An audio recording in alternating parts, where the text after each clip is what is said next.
Welcome back to this video. In this tutorial, I'm going to show you how to find your WhatsApp backup on Google Drive. So let's begin.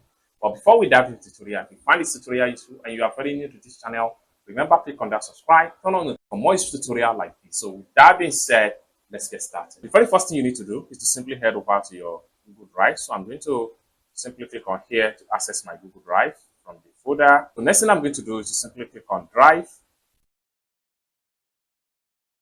So you have your Google Drive open up. Next thing you need to do is to simply come to the three slider right here. Just like so. Then the next thing you need to do is to simply go to backups.